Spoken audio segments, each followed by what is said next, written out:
where would this journey be? I mean, so there's creating a business within a business, and then there's again we're kind of trying to elevate within from where we are, where we begin. You know, Hmm. are those two different paths Hmm. at all? I just Well, I think it's all interrelated. right, Um, the components to get there are what you operate and how you operate and build relationships. And then there's the journey to evolve over time. So I think one of the things that common thread that's going through this is, okay, if this is the journey and we are going to, evolve, and we're going to manage through and go through these phases right, from fragmented to managed and adaptive, that makes sense. And we want to be a level one and a level two. That makes sense as a journey. And then, we got to start somewhere. So how do we bring people, process, information, and technology? right. Okay, These are all kind of journey components. right, The journey itself is what we've been spending time on. And then what we've also been doing is saying, okay, with that journey, how do you actually tackle some of these things? What to tackle, right? So what to right. tackle is this. Why to tackle it is the evolution of sales enablement to add strategic partner value. So this is the why we want to evolve. The what is what we've been focused on, um, or actually the how. The how is what we've been focused on with the roadmap. Brian, The is cha- that document sitting anywhere? what? The journey, and then the one that you just showed me on, I think it's page 44 of your deck. Yeah, yeah, it's in the. I didn't see it. Looking for it. Maybe you can take a second and just kind of say, "Hey, here's what this is," because I was in the site the other day looking at some things, and I was going through some of the resources, and I couldn't find many of those. Okay.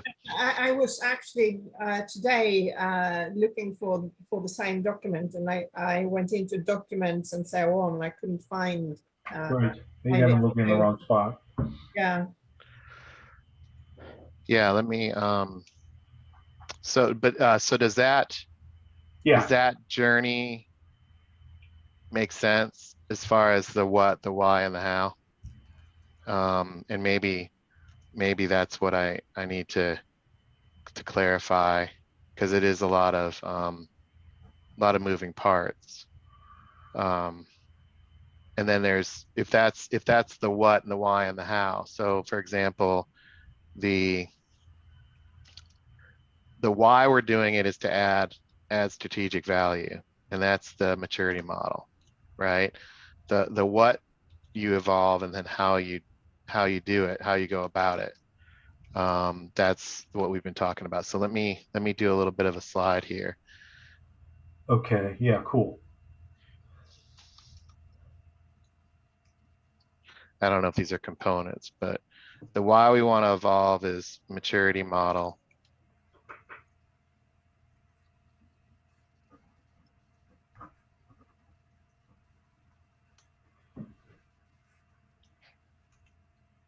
Right? So that's the maturity model to impact sales conversations and, support the go and to drive go to customer impact, right? So this is the why we're doing it.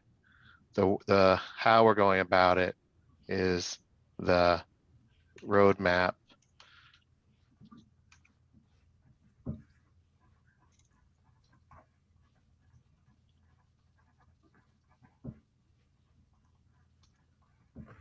which I've been calling the playbook. Okay. Um, and then what we haven't really spent a lot of time on is the operating model itself.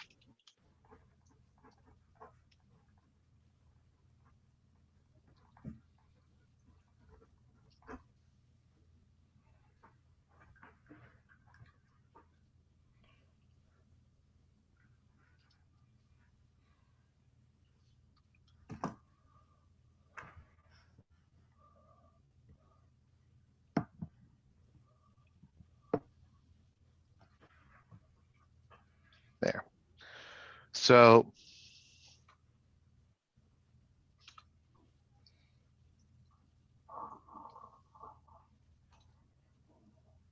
something like that. So Helena, you can kind of check me, but or you guys can. Is this clear, Mark? So we have not spent time on the middle piece yet. Yeah, I mean, because it's We've been doing the why right. and the how, but the what is the operating model itself. We haven't been spending time on. So we can maybe double click into that and show you that piece. But these are the components.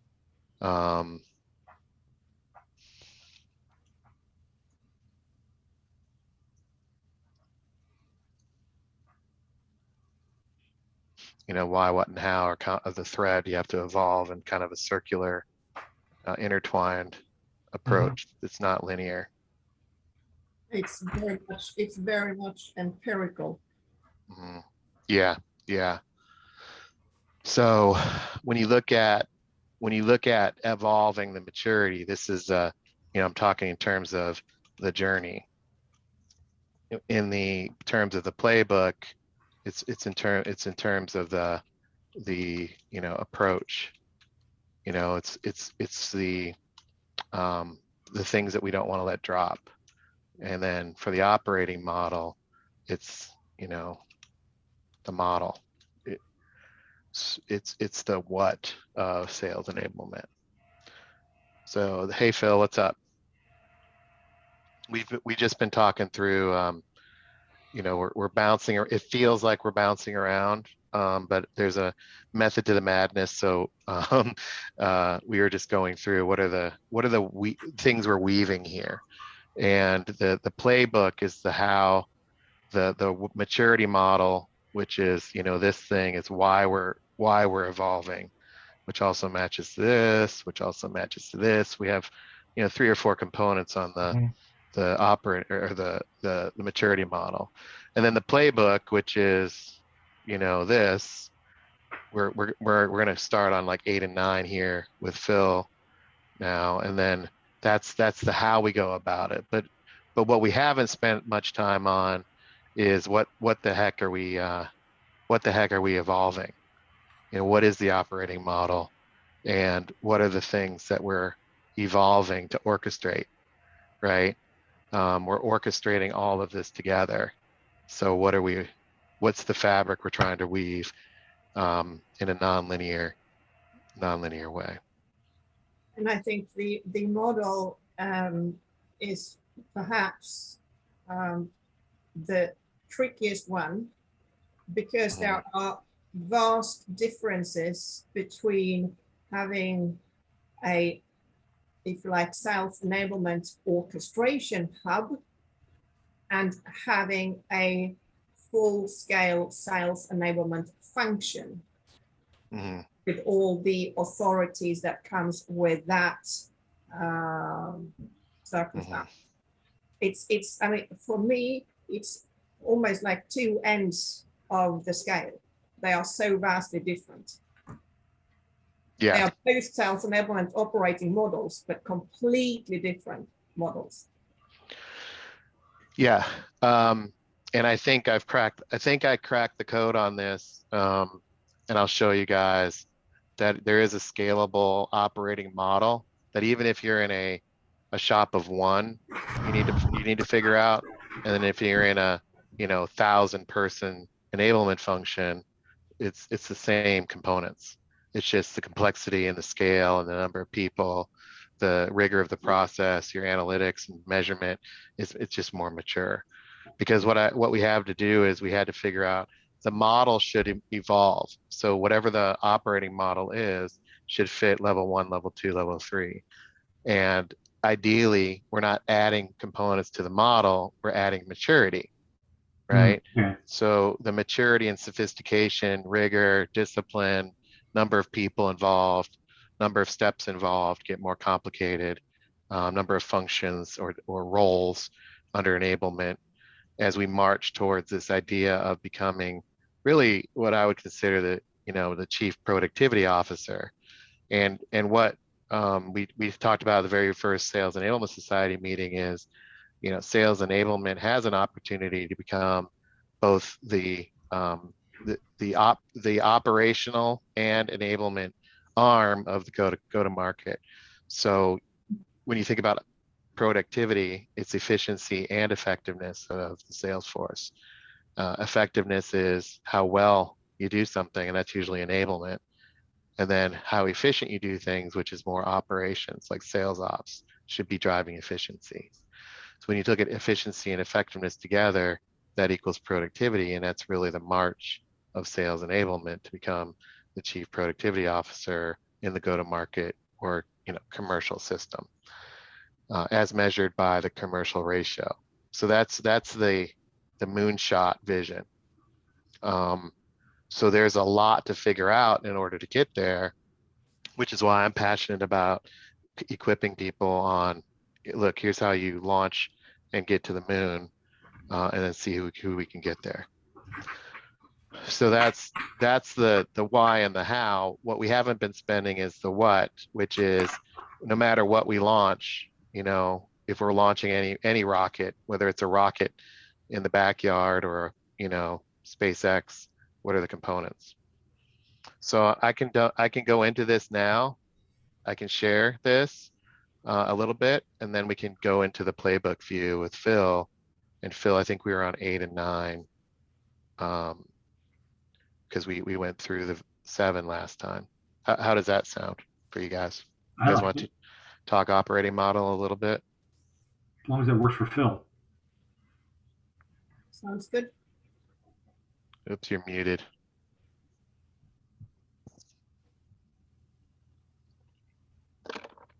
There we go. Yeah, man. Yeah. All right, cool. Yeah, I'm just saying, I'm easy, like Sunday morning, wherever you guys want to go. I think it's always fun. Okay. I like the conversation roulette. You know what I mean? Sometimes. Yeah. Choose your own ending. Mm. Yeah. So this is 8 and 9, collaboration and value portfolios. Okay. So what I'll do is let me hit the operating model, because I did this with Sasha before he left, because he went on vacation and he's like, you keep teasing that there's this picture of the operating model and I want to know what it is. So him and I kind of had a one-on-one. So this would be good to go through that. So in the view of the why, the what, and the how, maturity model, we spent 2 or 3 meetings on. Playbook, we spent 2 or 3 meetings on, and we try to end every time on that. So what is the operating model? And one of the things that I worked on and actually will prove itself out, and maybe Phil, as you're evolving, it'd be helpful too to see how your operating model evolves. There's, in each of these levels, there are certain components required to have an effective function. And like we're talking about at sales enablement in our meetings here at Orchestrate Sales, we're talking about building a function. So even in a small function of 2 to 3 people, there's certain value that can be created. I try to stay away from the individual, like I'm an army of one view, because you're really in a project-based or even task-based stance in relationship with sales leaders. But a function usually requires, a couple people with a budget and some sort of position on the org chart, not just a role of a title. So we're in a space of a function here, and the function needs to serve, the sales team. And one of the things that Scott talks about is the portfolio of sales forces, plural. There is no one size fits all sales force in most organizations. So the challenge with sales enablement today is there's a lot of generalization, and there's a lot of desire to create standardization and control things. Unfortunately, customers don't buy in a standard way, and customers choose their level of commitment and involvement with your client, with your company. So, we start with kind of that foundation, that the customer experience should ideally drive sales channels or relationships with sales, who are the voice of the company. So does that make, what do you guys think of with that view in and of itself? Because enablement, if it's not tuned into this idea that you have to serve multiple roles, then the concept of an operating model is kind of lost. No, I like it. I think it makes sense. In fact, it's funny because one of the interviews that I've had recently, the sales enablement individual that I was talking to and interviewing with was, had referred to herself as an army of one. So it was interesting. But I see this. It's interesting. I don't want to go off on a tangent, so stop me if I am. But if the customer experience is driving the sales experience, does the customer experience then kind of dictate the sales methodology you're going to take? Maybe that's too tactical question. Yeah, I mean, for this, it's a bit tactical, but yeah. Sorry.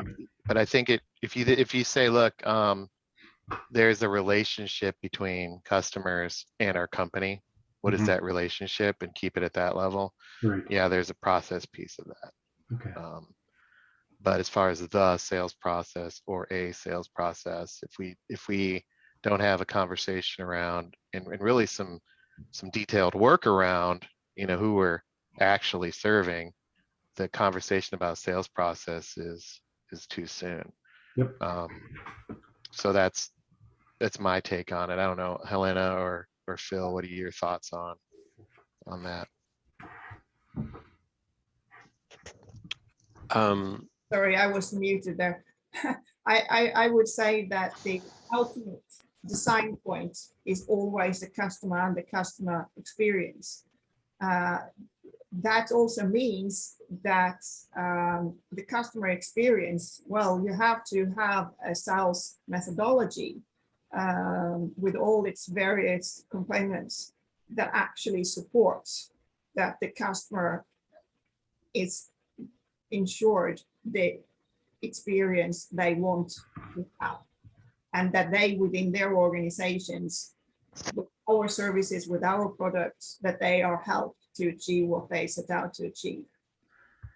So yeah, I would definitely also look at, do we have a sales methodology that is actually fit for serving the organizations the organization has? I wonder even if it matters so much what the specific sales methodology is. It's really how you unleash it or orient your salespeople, because lots of times sales methodologies are all about how you do things. It's not about, so if the overlay and the theme is, hey, this is about the relationship between you and the customer as you're, rolling it out, and have that be, at the center of the conversations, not what, not all about you and how you can, but about that relationship being the core.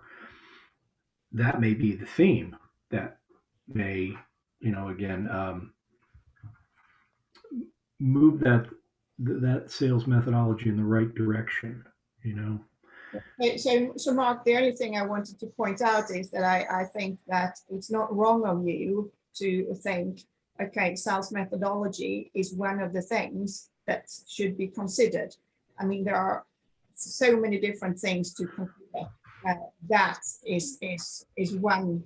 Right. Well, it's one of the processes, technology, people, information. It's one of the processes, right? Exactly. Yeah.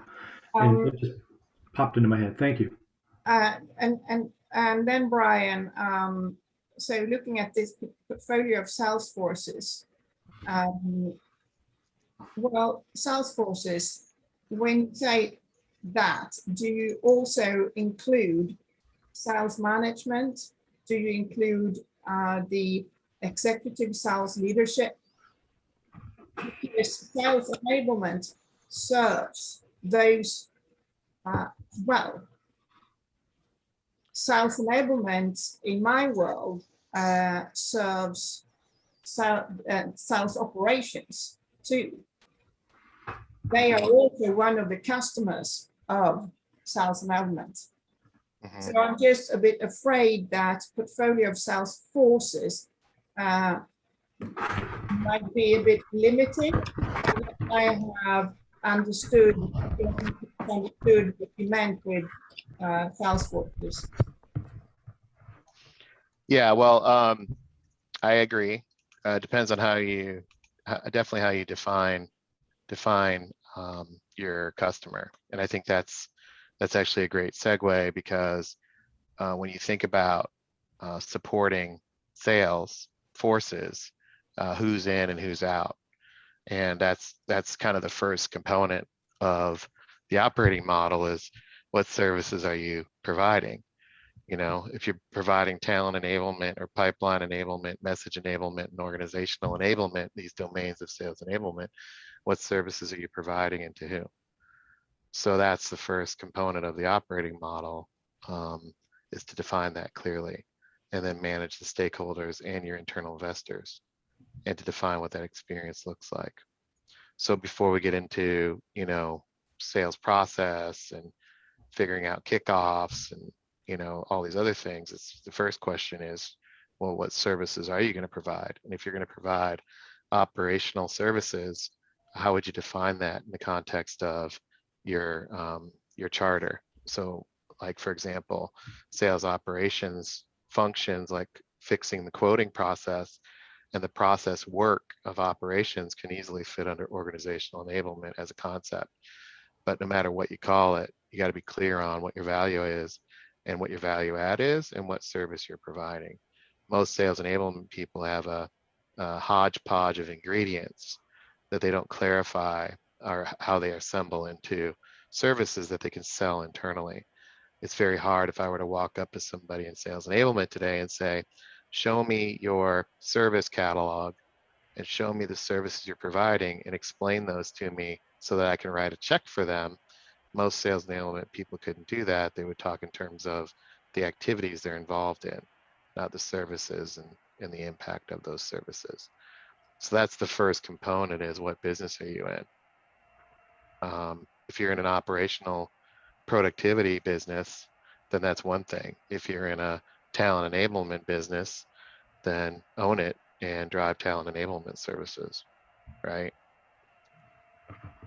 And then under pipeline enablement, that's where the sales objectives and sales process, sales methodology, a lot of that fits up underneath there.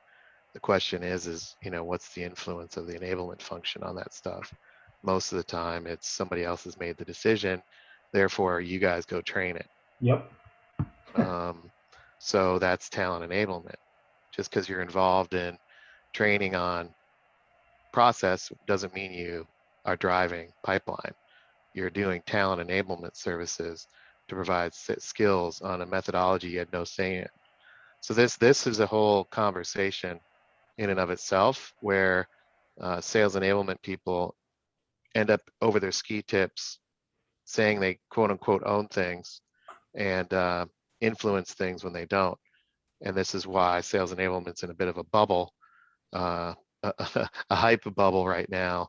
But when you look at what the work is actually happening, it doesn't match the hype bubble, where sales enablement people are really driving kickoffs under talent enablement, not figuring out methodology and Yeah, deploying I it. think that's a big challenge because, you know, the other thing that, you know, we've talked about this previously as well, is when we're talking about defining your services, no one is walking in and building this from scratch, right? It's an adopt and adapt situation. So it's about resetting the stakeholder expectations on what enablement is versus what enabling is, right? And you know, I keep having this conversation personally. It's like, okay, we want to give you some headcount, and I'm like, I don't want the headcount unless I can define where it goes, you know. And then they say, oh yeah, well, here's where it's going to go. Okay, cool. Let's define the scope of that, because do you want to hire first responders, or do you want to hire role architects that can specialize in that specific role and understand that role and you know, own that role end to end in the development, the competencies, the content, the training, the programs that are designed to support that role and the development of that role? Or do you want a first responder that's going to put tickets in and handle Be a customer project manager. escalations. Yeah, Yeah. yeah, and that's those are two very, very different things. And the challenge that I think is everyone wants to focus on the urgent, but sometimes we actually do need more first responders than actual enablement architects in the short term because of where the business is, right? It's about navigating the season. So that's one thing I'm like being really, really clear about with the leaders that I'm having these conversations with is like, well, tell me what you think your business needs. Because if I go to Mark and say, okay, Mark, do you want someone that can answer questions that they should already know, answer questions so they don't have to go to resources, and coach them when they do bad, coach them when they do well, incrementally answer things so that way your supervisors don't have to do it and you don't have to do it. Someone that can put out fires. Is that what you're looking for? Or are you looking for an enablement professional that can really understand the role that you lead and how to develop those people, right? There are no Marks that are going to say, I need the first one. You know what I mean? They're not saying that, but their actions are saying, I want the first Mark. I want the first one, not the second one. So I think that's when we're talking about the services and the components of the services, I think that's a really critical, hard conversation that I Yeah. feel like I'm in the thick of right now. So I'm glad it has the number 1 next to it, because I do think that's a Yeah. priority before anything else can be developed. Yeah. And this is the challenge: is how do you help people see, and the executive team see what the vision is, and the muscle memory internally is around more activity, and more headcount. More activity, more headcount equals more results, and that's not true. Especially with young leaders. Mhm.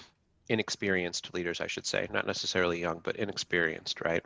Right. They were good at it, they got promoted. They were good at that, they got promoted. They don't necessarily have the experience in managing a company Yep. globally at scale, and yet they're asked to do so because of how they've progressed over the course of the last 6 years in this one small ecosystem, right? They're a big fish in a small pond. And now they're being Yep. challenged, and they don't necessarily like that. Right. Yep. Yeah, because it's a thinking and think it through. And this is the hard part: is like, how do you build slides to help people, see, and what kind of slides do they need to see and have a discussion about, so that it's more clear, because it is a tough conversation. The next one is the organization piece. So, what is the staffing model? What kind of people do you need? This is not the skills, but it's the functional view. Again, we're in a function. So this whole, how many architects versus how many project managers versus designers versus technologists or analysts, that's kind of what we're thinking about here, is what's the value of the organization, the function. And what the trip up here is not organizing to produce value in the right way. So most sales enablement people say, well, I've got Jimmy, Johnny, and Sally. Let me build my design around Jimmy, Johnny, and Sally. Instead of, I'm trying to support a portfolio of sales teams. How do I do that and help Jimmy, Johnny, and Sally get there? In other words, organizing around the people you have instead of organizing around the vision and the mission. That's the biggest trip up. Yeah, and not looking sufficiently at, well, what is the company vision and strategy, and the key operational plans for that, and how can sales enablement support the go-to-market, the go-to-customer strategy, especially what roles, what services, what programs, projects are we going to provide to be able to do that in this year, in next year? What roles do we need to have within the function? Do it. What headcounts, what budgets do we need to ask for to be able to actually say, yeah, that service, we will be able to provide it to you in 3 months' time, in 6 months' time? Right. Yep. And then explain that there's going to be some gaps until you get there, you know? Exactly. Yeah. The next one is people then. This is the people of enablement. So if you're organizing to provide these services, then what kind of people do you have? And this is the whole discussion around, is it just warm bodies, or do they have the skills to drive the vision? So this is the enablement talent, the enablement team certification, the enablement role profiles. It's the job descriptions of the enablement team. And then ideally some sort of certification by orchestratesales.com Yeah. to help people get there. And then I came up with this. I used to call it service management, but it's business relationship management. I had this idea that services would be how we interface. So I had a service management function to help set up SLAs and intake and drive response enablement, and generate new demand for sales enablement services. That's basically relationship with the sales leadership team, to intake initiatives and be a consultant really to the sales force, to figure out what to do and why to do it and how to do it. Most sales enablement people haven't even thought of this because they're not in a level 2 mature organization where controlling their own destiny is something they believe they can do. So business relationship management becomes, very relational. Do people like me, and are they giving me more work to do, as opposed to how do we create a functional kind of racy view, between my function and yours on who's accountable for what, and set some standards for what we need for inputs, from the internal teams like product and marketing, but also sign up for and make commitments to the sales organization around how you're going to support them. So this function is very anemic in most enablement organizations and isn't even on the radar, in most organizations. And which is really, it's really, well, unfortunate because it's so critically important. Mhm. That one is above everything about the sponsorship Mhm. and what authority you will be given. Yeah. And where Uh, does that authority come from? exactly. Yeah. And Yeah. yeah, it's it's almost like in sales enablement training.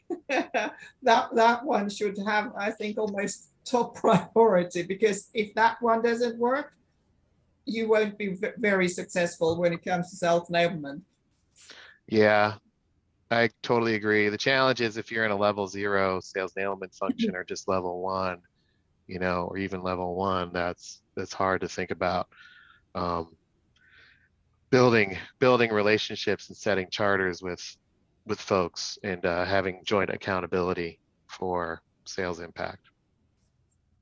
And but yeah, it is the critical level and critical step to becoming a really an impact of productivity. Then production.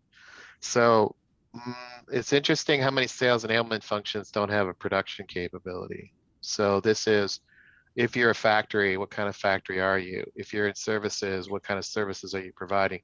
You have to add some sort of value. And a lot of functions are really just project management overlays, pretending to be the voice of sales, and shitting on everybody. So you should do this, you should do that. How come this? How come that? And then trying to bark orders at everybody else instead of taking ownership of creating some sort of value. So this production component is really important, because if you're in talent enablement, what are you producing? If you're in pipeline enablement service, what are you producing?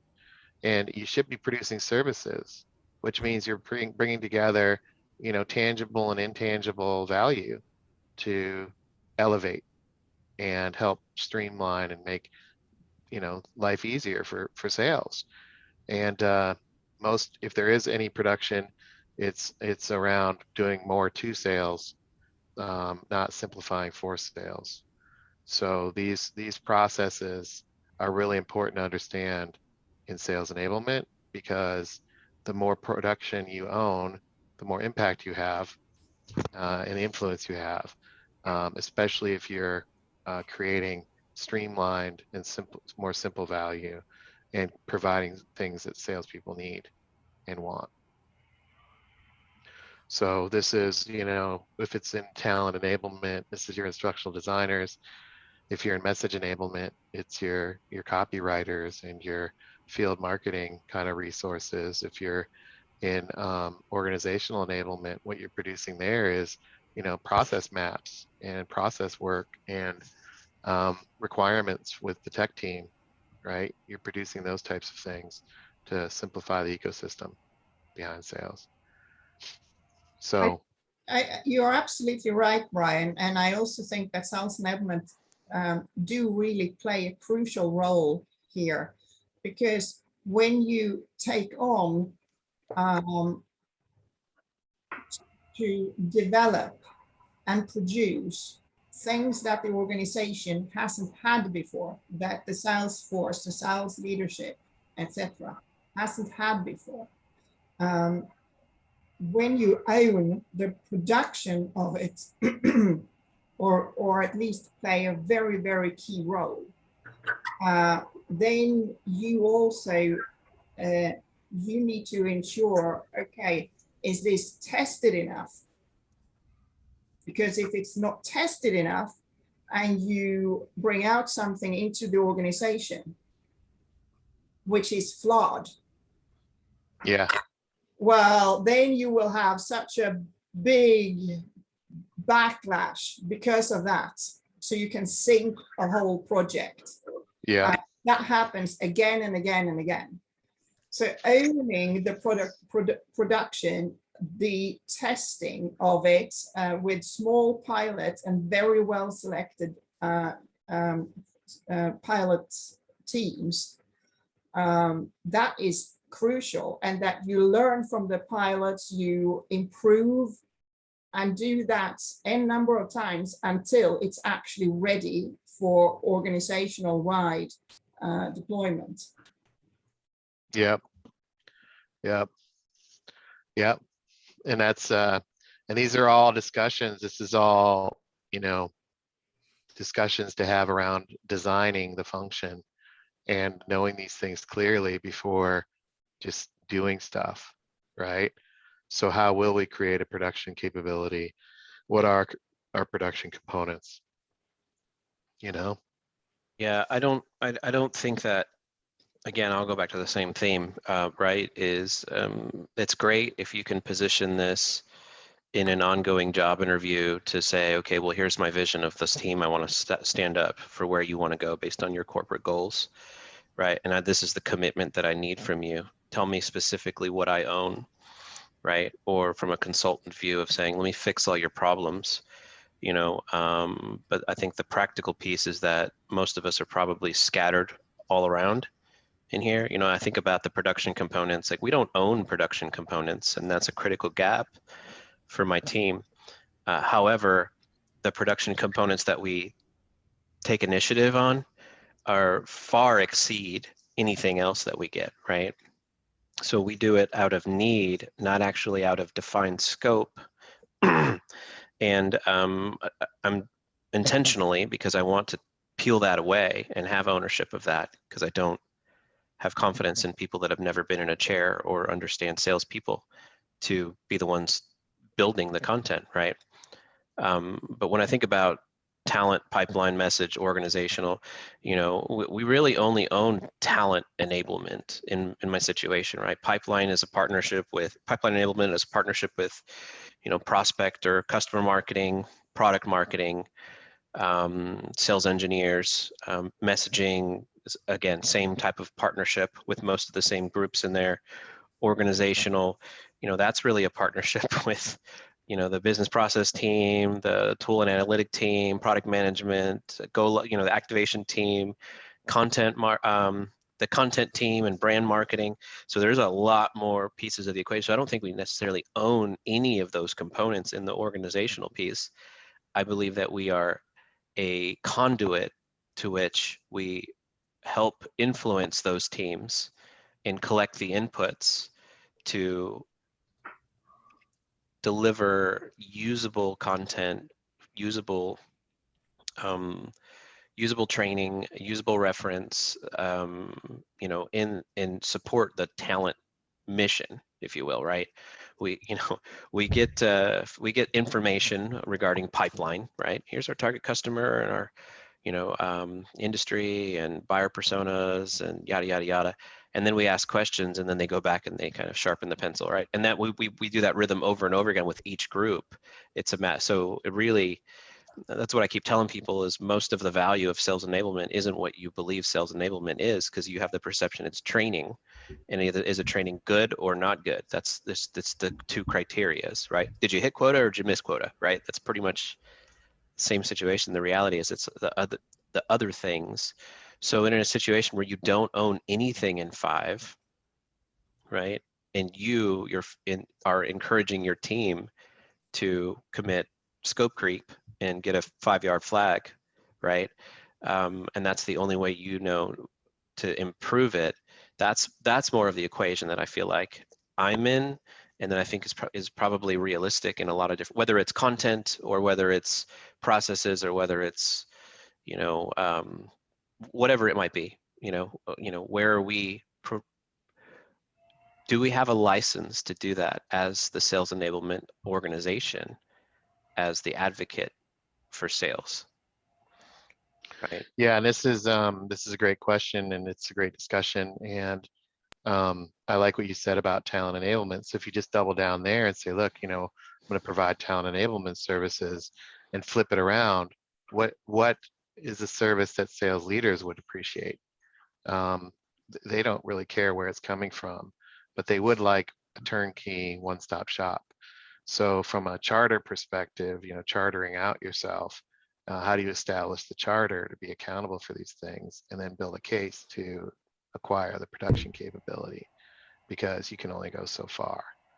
If you don't tackle the root challenge, you end up in a lot of friction and a lot of mismanaged expectations, because you're accountable, but you don't have the ability to deliver because it's everybody else. So it's one of those things where, hey, especially being new, leveraging that and say, here's my 90-day view of where things are.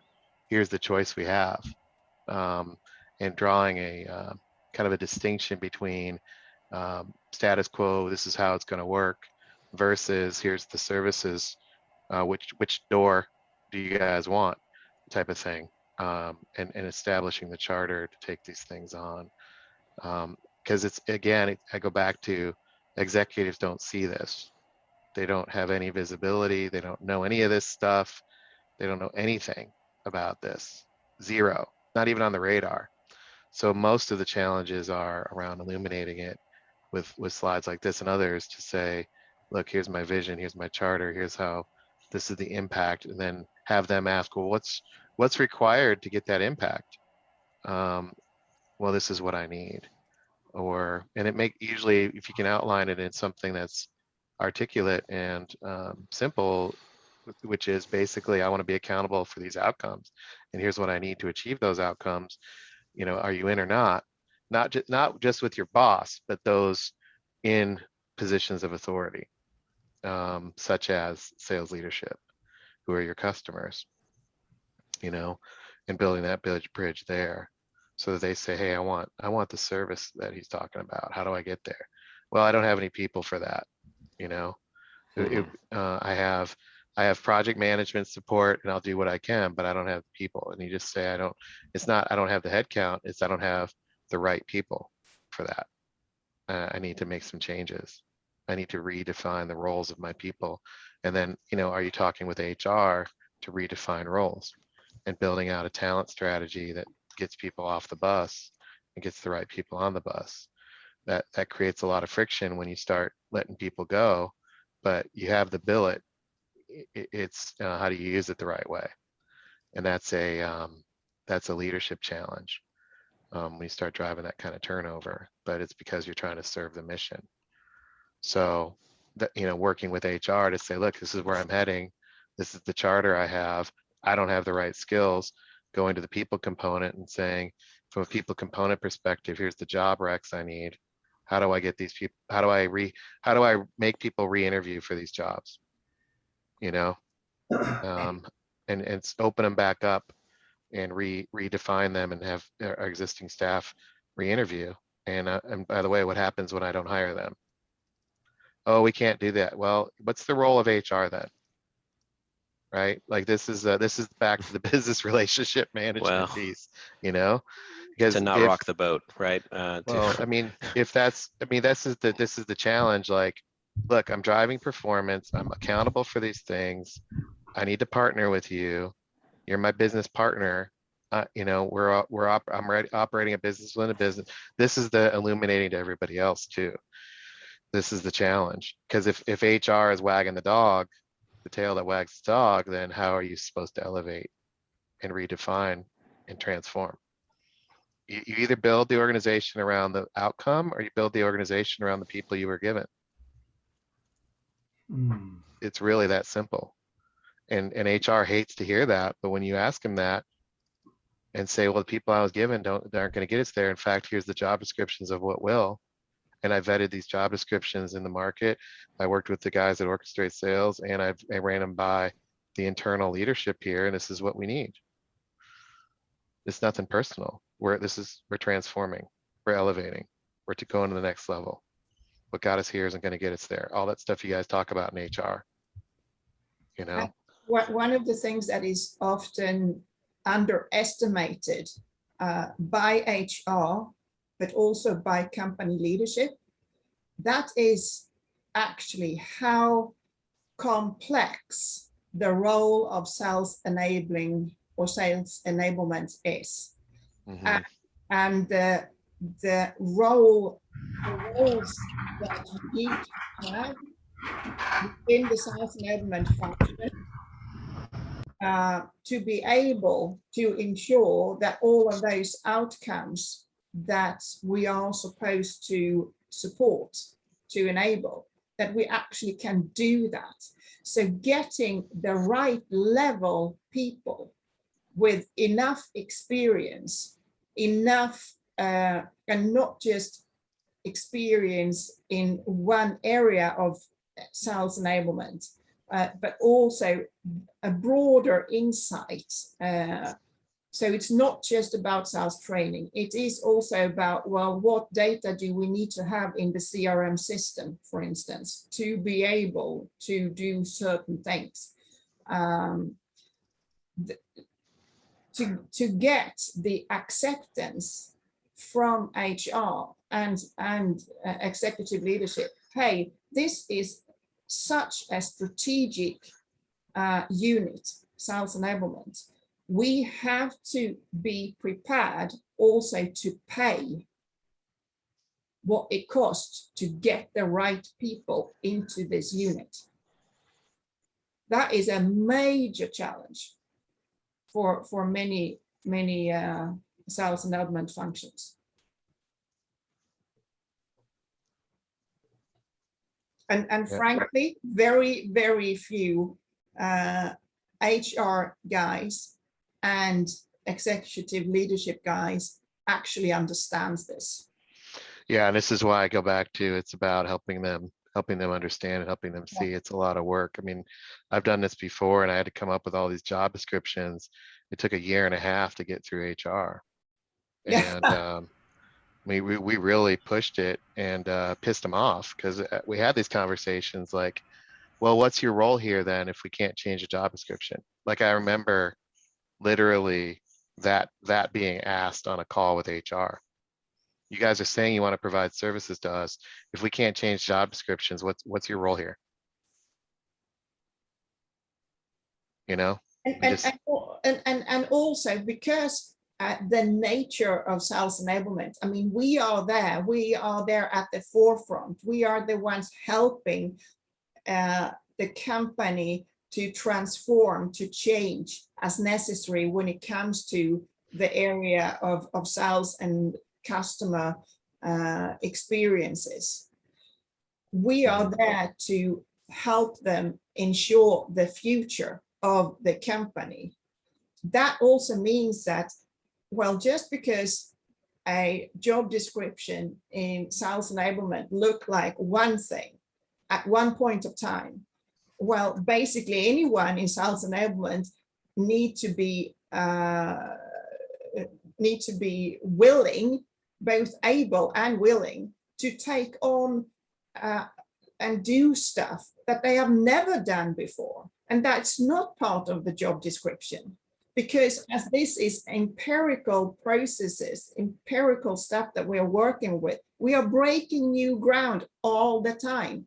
We cannot have precise job descriptions describing something that we won't even know now that we are going to do, because we have to in 6 months' time.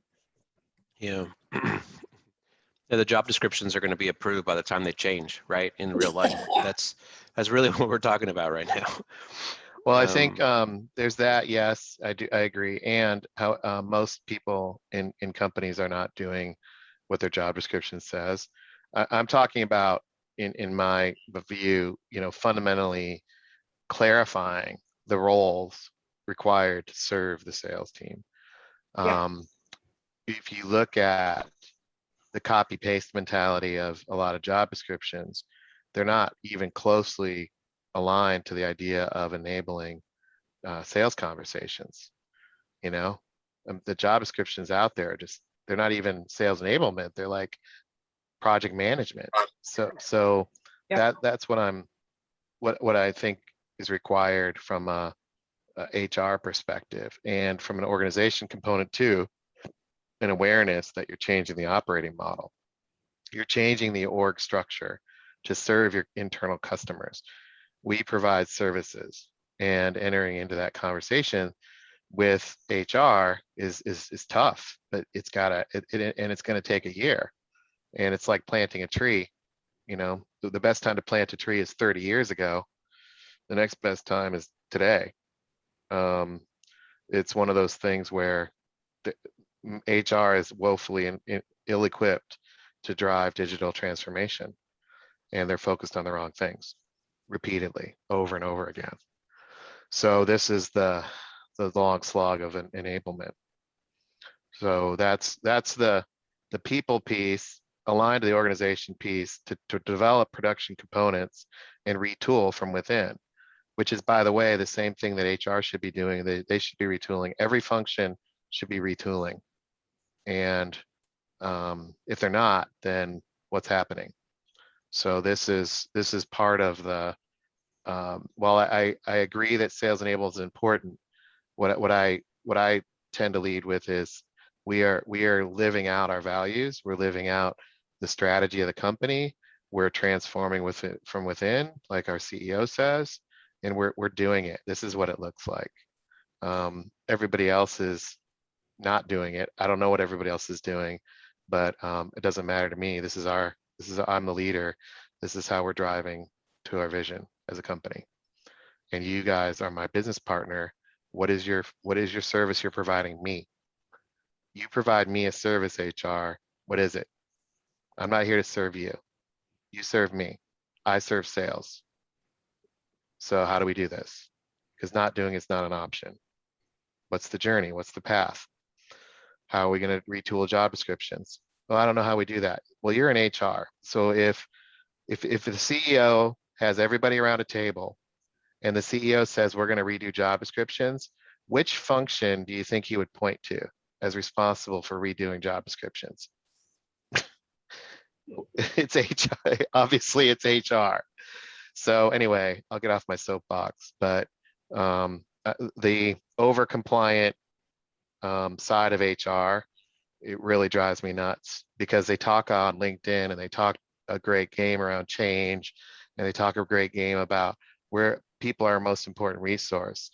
But what they don't talk a great game around and they can't execute is we're trying to drive a future state, and their definition of a future state is some sort of utopian kumbaya instead of a future state of driving business impact, which, by the way, to drive business impact, it sucks. It sucks. People are not happy when you time drive business impact. Those pesky customers and partners are demanding as hell. I'm sorry. It's uncomfortable. It's inconvenient.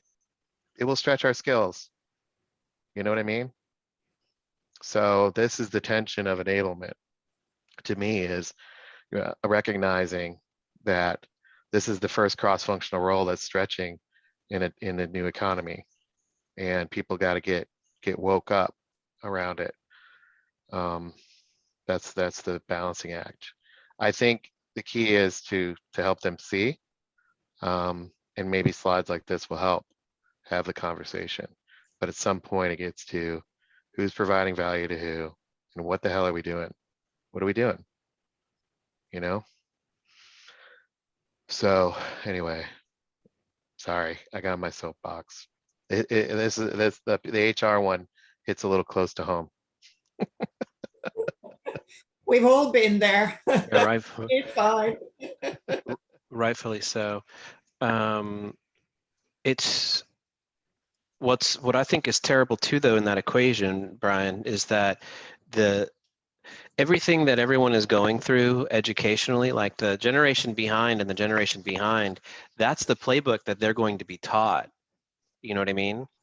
So I know. like that's where I think it's totally valid to get on the soapbox, because that's why I hated training for so long and trainers for so long as a sales professional, because it always sucked, because it was so far off the mark, right?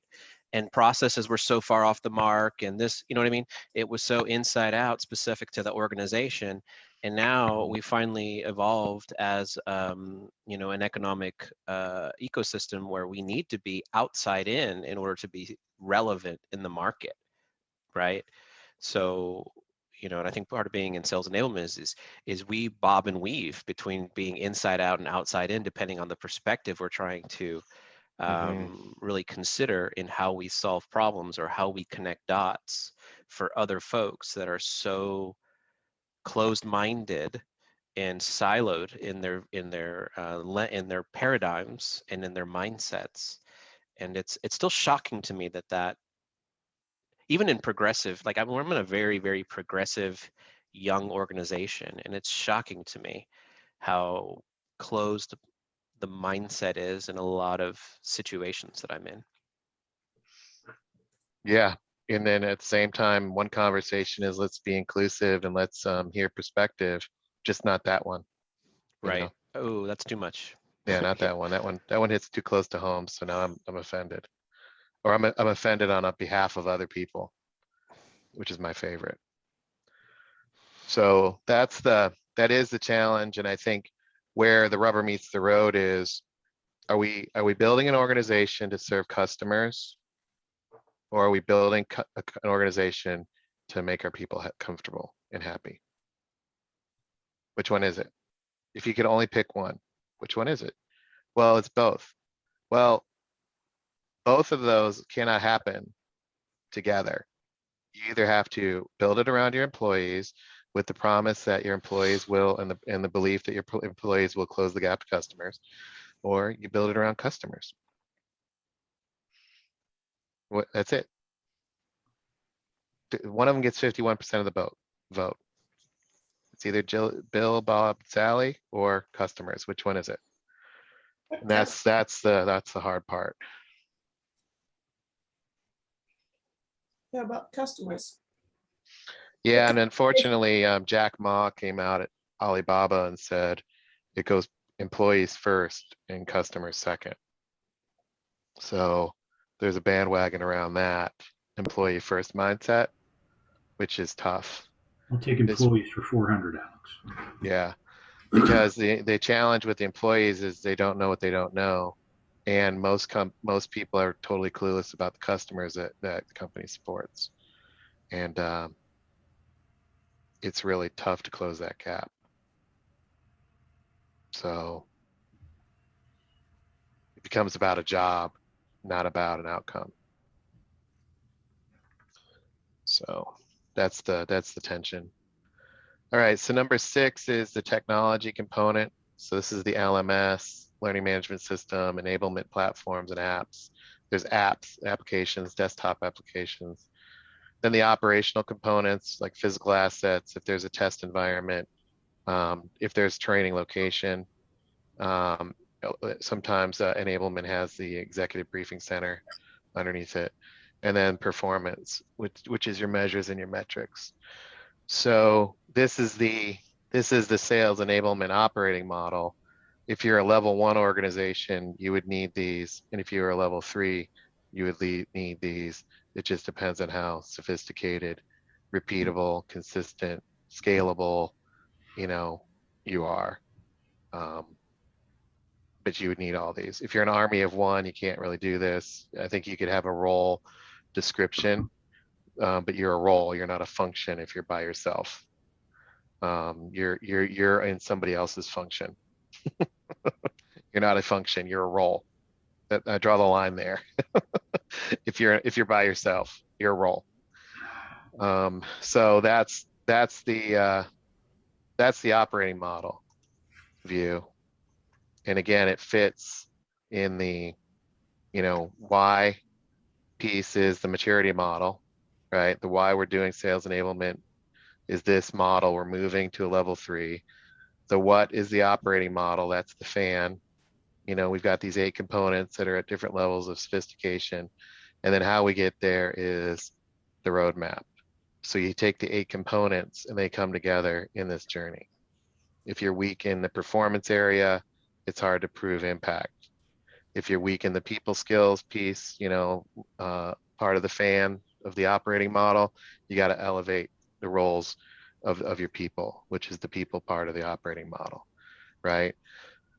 If you're not clear on the services you're providing, it's really, that layer 1 of the fan. If you're not clear on what your services are, it's really hard to engage in the roadmap and evolve over time, and you'll be stuck in kind of level 1. So that's how I see these playing together, and love your thoughts on it. Obviously, this is easier said than done, but what do you guys see here? And then what we'll do is move into the roadmap piece and have a roadmap discussion on number 7.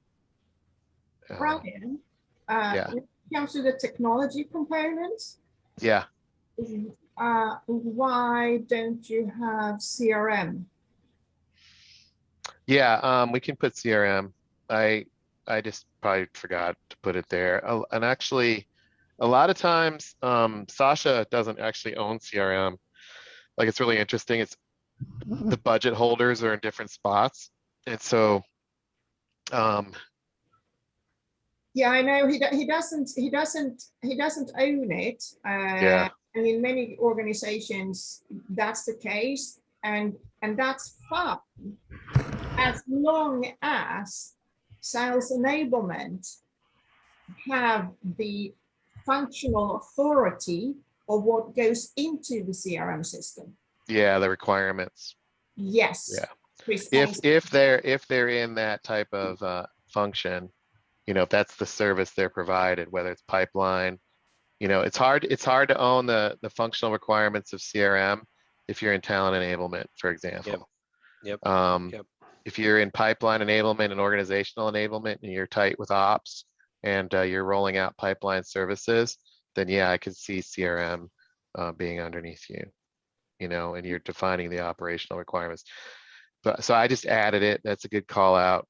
And also, for instance, if you want to ensure that everyone in the company are on the same page of what do they need to do in the various stages of the sales cycle, and what sales methodology are we using? Well, all of that needs to be digitized. Yeah. And you have to have, and sales enablement is really the best entity positioned to ensure that all of that actually goes into the system and that the salespeople are trained on it, and then others can ensure that it's used as it's supposed to be used. Yeah, depending, again, back to the services piece. I mean, if you're in a position of you have ops underneath you and, you know, you can actually determine the CRM to be used and also the methodology deployed, you know, that's great. I could see that happening in level 3. In a level 1, it might be, well, you know, the sales leaders have all decided we're using Salesforce or something, and they got the IT team to do it. Now I'm in talent enablement. I have to train them up on it and make sure it's in onboarding. But I don't touch the CRM. I just train what other people have figured out, right? So that's part of it too. I think that's what you're saying, depending on the maturity. Yeah. Yeah.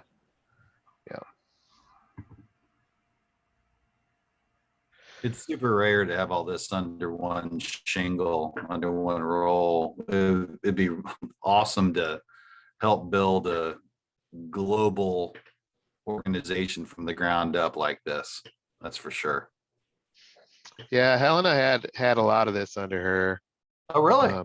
Yeah, they moved from I think talent enablement up.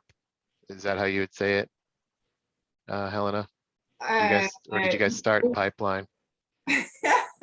We started, it was multi-pronged. So we started with a number of parallel initiatives. It was initiatives that had to do with ensuring that the sales guys got the right type of sales content assets with the right messaging, product messaging in those assets, in parallel with ensuring that the account planning was working as it should, in parallel with looking at, well, the CRM system, ultimately redesigning the whole thing, in parallel with ensuring that the sales guys were trained on the chosen sales methodology. Yeah, and building on that and digitizing the CRM system, so the various components of the methodology was in the CRM system. So I mean, it was multiple things at the same time, and then it just grew and grew and grew from there. That's awesome. Yeah. Yeah, so in message with strategic accounts, you can kind of treat it as a container or a scoped area, and then you start providing services, and then you corral random initiatives and bring it up underneath a program. So you end up streamlining the program by collecting the momentum of random stuff, and then because you're collecting the momentum of the random stuff and bringing it together, you get some mass, if you will, some critical mass around it. So I think that's the approach of evolution over 2 to 3 years. And I like and it again goes down to what's the service. In her case, she's talking about, strategic accounts and message enablement for strategic accounts, and then pulling things together into a more comprehensive service. I mean, ultimately, in the last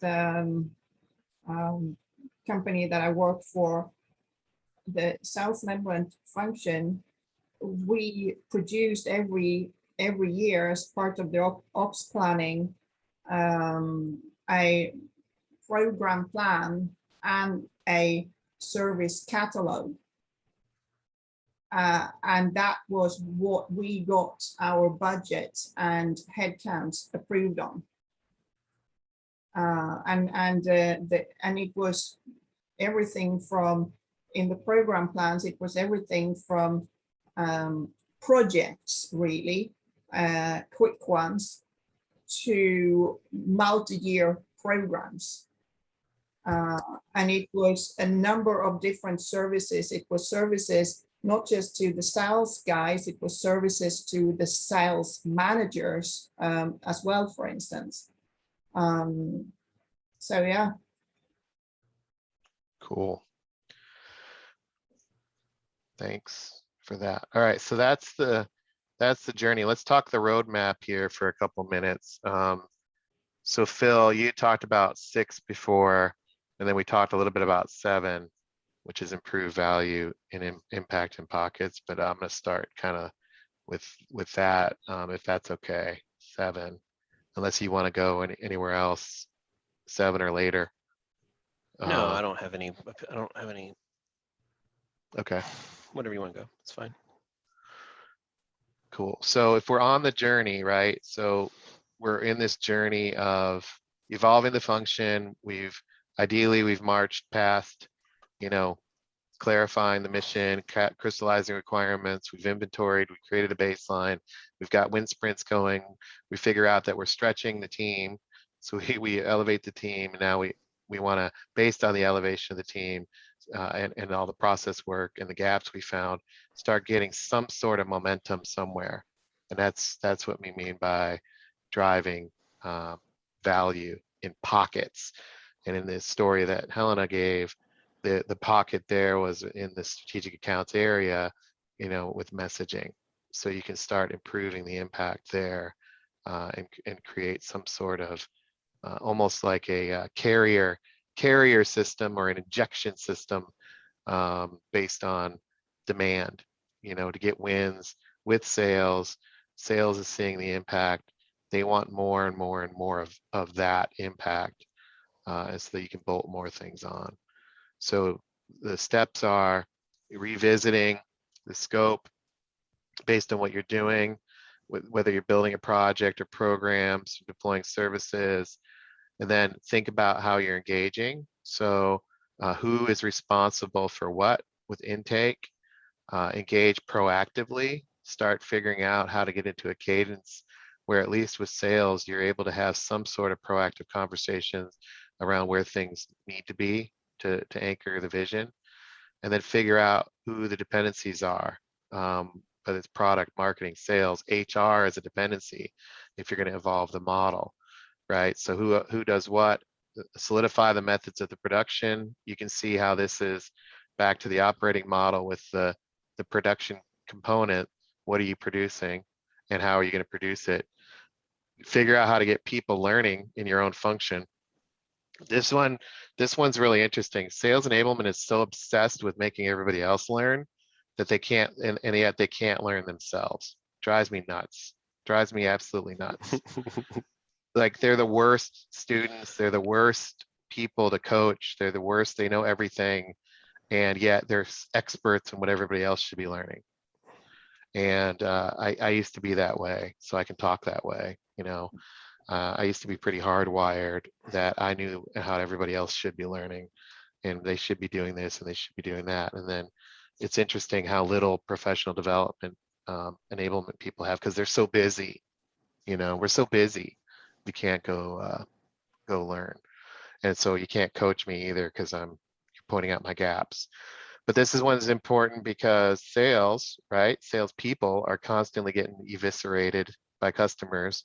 They're having to learn on the fly, just in time.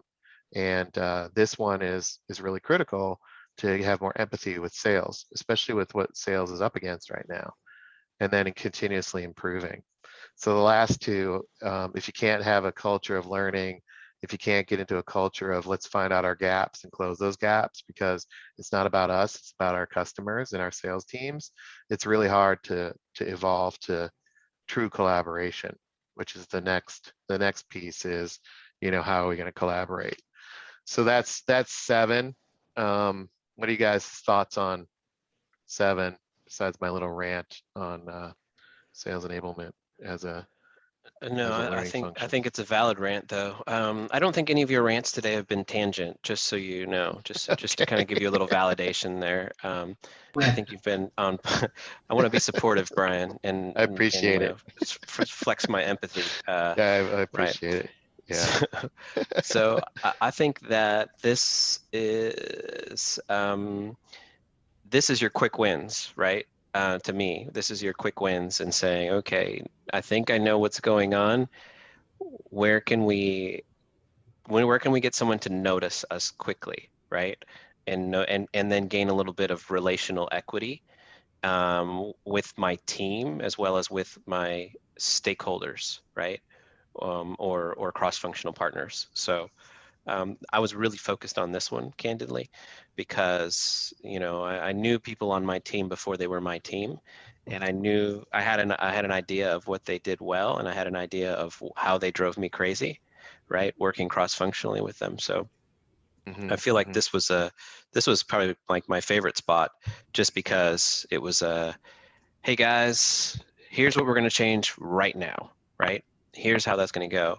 But the conversation was more, it was a bit exhausting, because I had to literally attach to each individual as they executed their role to help guide them in the mindset shift. And I had to ask them. I said, okay, Eric, I need to know, give me your elevator pitch on what you do, and provide the top 5 critical activities that support the function of enablement in your role. And they couldn't do it. They could not do it, right? They couldn't prioritize it. They just like, well, sometimes somebody asks for something, and then I just kind of like, it's like a fire drill, and you know what I mean? They were just like explaining their day to day, and I'm like, that's not what I asked you to do, right? That's definitely not. So they were so far in the weeds that they really needed a hand to help pull them out, and to ask those tough questions before we could even say, okay, cool, here's what you guys told me. Here's all this shit that I'm pushing off the table, because this is enabling, this is duplication. And then that helped me to identify directionally where I needed to go have conversations cross-functionally to get people to say, yes, that's ours. Yes, we own that. Yes, you can let your people should be able to let that go. Right. So I think it actually went off into different directions just by using the quick wins, the value pockets as the starting point. It really helped me cross-functionally relationship-wise. It helped me define scope and some things like that, and then also started to develop my people to have an idea of who is going to be here in 90 days and who will leave because they can't adapt to the new model, right? And Right. the new way of doing business. So Yeah. so I like that one a lot, to be honest with you. I feel like you got a lot of good points there, and that's kind of how I did it to a Yeah, I degree, I like feel. the kind of the come alongside, let me show you. Let's push ourselves a little bit. Let's role play. Let's learn by doing, right? I think that's the challenge with coaching and developing sales enablement people, though, is that they have validity because they've done the role or they've done the job or they've been in the chair on the other side, and the mindset is that I know what I'm doing, and there's more than one way to do things, yes, right? But they know how to do it in a doer capacity, and we want to kind of pull them out of some of the doer capacity in the actual role. So it was very exhausting, and it took a lot of time, multiple conversations and whatnot. Those are the 7A to 7P days, because I have teams on the East Coast and on the West Coast. And I'm still doing it, just to be clear. Like, I mean, we're 60 days in. So, I've been preparing for day 91, because I think that's when accountability starts to really kick in, right? Day 91. So that's what I've been telling them is, okay, cool. In the first 30, here's what we did. The next 30, here's what we did. We're moving into the last 30. And they're like, what do you mean the last 30? I'm like, well, this is before accountability really kicks in. Right. And they're not used to that conversation. So whether or not that's true on day 91 is irrelevant. I want to be prepared and have them prepared to be able to do a business readout at any point in time. And when someone asks them, Eric, tell me what you do and tell me what your 5 critical activities are to support the role of enablement, that they know, and they can provide a status update just like that. And that is an indicator that they are moving in the right direction. And now we can start to evolve from projects to programs, right? So I don't know if anyone has thoughts on that, but it sounds good in my head. Yeah. I think it might work. I don't know if I'm being overly optimistic in the moment. No, I love it. very well said. And it's a great example in real time. Thanks for sharing that. And Brian, the thing that I come to in looking at this is, in fact, I was just doing a little role play in my day job, and I was being the client, and I was the vice president of broken things, which still resonates, unfortunately, a lot out there. And, Nice. you know, kind of looking at the cycle, this number 7 and the way that you walk through it, and then again, the way that Phil gave us some real life examples. This is, to me, the evolution of that, in that you're not running to the broken things and fixing them because they're on fire. You're actually identifying, as your language has, the value impact pockets, and fixing the broken thing strategically, proactively. And I love that this is on the orchestration journey, because to me, this is kind of that, it's almost mid, right? We're at 7 of 15. And at this point, we've done the engaging, we've started to elevate, and now we're starting to look at opportunities to improve and fix broken processes and job descriptions and everything else. Yeah. That's a Yeah, good and point. add some value. Yeah. Yeah, man. Brian? Yeah. When it comes to clarify dependencies and solidify methods of production, I was just thinking there that it's not just, I think, about working with other functions. There might be dependencies within, at least when it's a bigger sales enablement function, Okay. where there might be different teams. So the Yeah. interdependencies between them. And when it comes to methods of production, I think it's not just the production workflows, it's the design workflows as well. So design and production workflows. Okay. Yeah. So it's map out and clarify your production and design. Well, design and production workflows. Okay. Because design oftentimes comes before production. I gotcha. Yeah. That makes sense. Yeah, the idea of I think the untapped market is for organizational enablement to figure out how to streamline these cross-functional processes like onboarding, product launches, quoting processes and systems. There's so much process and workflow disconnect that creates burden for sales, and nobody's even looking at it because everybody's happy in their little silo. And so enablement's really, and it's an interesting discussion I've had with 5 or 6 enablement group of people to say, hey, I know you're in talent enablement right now. Have you, which of course they don't admit, but I tell them they are because that's what they're doing.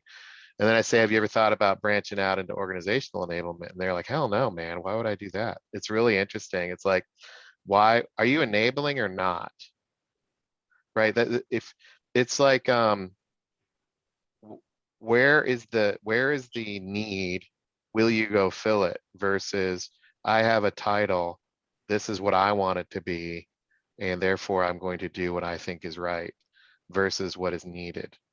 That's the fascinating part about sales enablement. There's so much need, and is it because they don't know how to do it, or they won't recognize that the need exists? And I think it's a little bit of both. Don't really see it, and when they see it, they don't want to take it on. Which is unfortunate because that's where the value of enablement comes from, is working within the cracks of the organization. Yeah, but I think there's a lot of capacity to be considered in that conversation, or in that component that you just said, right? Like, I see a shitload of stuff that I want to be involved in, but there's no way in hell I'm even close to dipping my toe in that water, right? Yeah. It's really about for me, it's about taking inventory and then road mapping how I want to continue to add value cross-functionally within the organization. And then I think that'll lead to the Helena story, where we start to own new components of, you know, of enablement as a whole, right? You know, but I don't know, it's freaking, it's not boring, that's for sure, right? Yeah. Cool. Good. Appreciate it, you guys. Yeah, good session today. Good Mhm. session today. Yeah, we covered a lot of ground. I appreciate it. This recording will be up in the site. I'm building out a couple of courses. So one is business within a business course, and then also the introduction to commercial enablement, which is talking a lot about this stuff. So I'll have that, and then there's other courses that I'm building out as well for behind the firewall. So this is one of those things where maybe down the road, enablement teams can go through and get some fodder, right? Get some professional development. I appreciate your time, everybody. Thanks so All right. much. Yeah, thanks. Have a good one. Have a good week. All Thanks, righty. everybody. Take care, all. All right. Take care. Bye, Helena. You Stay guys. dry.